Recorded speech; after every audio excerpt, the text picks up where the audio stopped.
ថ្ងៃនេះខ្ញុំនឹងនាំអ្នកទៅស្គាល់ពីប្រភពកាហ្វេដ៏អស្ចារ្យដែលមានទេសភាពស្រស់ស្អាតដូចថាសួគ៌សម្រាប់ខ្ញុំកាហ្វេមិនមែនត្រឹមតែជាភេសជ្ជៈទេ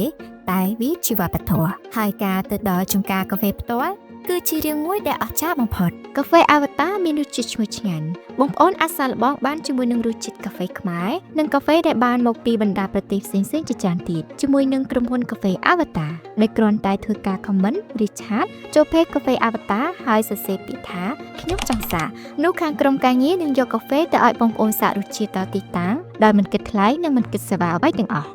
តោះចាប់ផ្ដើមធ្វើដំណើរផ្សងព្រេងទៅចំការកាហ្វេដ៏ស្រស់ស្អាតទាំង5ជាមួយខ្ញុំ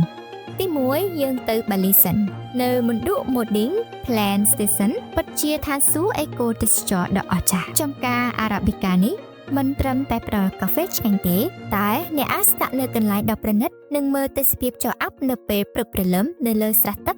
Infinity Pool ដ៏ល្បីល្បាញទៀតផងពិតជាស្រស់ស្រាយខ្លាំងណាស់ទី2ហោះឆ្លងទ្វីបទៅកូឡុំប៊ី Fincamarí Posa ក្នុងតំបន់ Jardin កន្លែងនេះដំណើរការតាំងពីឆ្នាំ1863មកម្ល៉េះទេសភាពជួរភ្នំអង់ដេសនៅទីនេះក៏គួរឲ្យចាប់អារម្មណ៍ហើយអ្វីដែលពិសេសគឺអ្នកនឹងបានភ្លក់រសជាតិកាហ្វេដើមដែលមានលក្ខណៈពិសេសរបស់កូឡុំប៊ីទី3ទៅកាន់ទ្វីបអាហ្វ្រិកវិញម្ដងអង្គការកាហ្វេឡាកនៅតង់ចានីស្ថិតនៅចំកណ្ដាលចំការ The Billy Estate វាជាកន្លែងដែលល្អបំផុតសម្រាប់អ្នកដែលចង់សម្រាកលំហែនិងរៀនពីដំណើរការផលិតកាហ្វេខណៈពេលដែលត្រៀមខ្លួនសម្រាប់ធ្វើដំណើរសាហ្វារីទៅកាន់ឧទ្យានជាតិផ្សេងៗ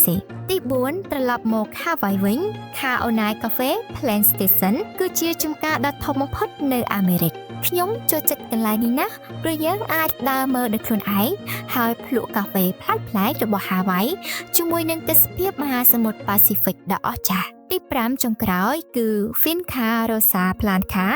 នៅ Costa Rica កន្លែងនេះមានភាពល្បីល្បាញដោយការបដិញ្ញាចិត្តលើកាហ្វេសរីរាង្គនិងនិរន្តរភាពបរិស្ថានហើយការរចនាផ្ទះសំណាក់វិញគឺប្លែកភ្នែកបទពិសោធន៍នៃទីនេះគឺបង្ហាញថាកាហ្វេអាចភ្ជាប់ជាមួយនឹងការទទួលខុសត្រូវខ្ពស់អូខេទាំង5កន្លែងនេះពិតជាបង្ហាញយើងថាកាហ្វេគឺជាកាដូដ៏ស្រស់ស្អាតពីធម្មជាតិតើអ្នកចង់ទៅកន្លែងណាមួយជាងគេ comment ប្រាប់ខ្ញុំផងហើយកុំភ្លេច like និង share វីដេអូនេះណាជួបគ្នានៅវីដេអូបន្ទាប់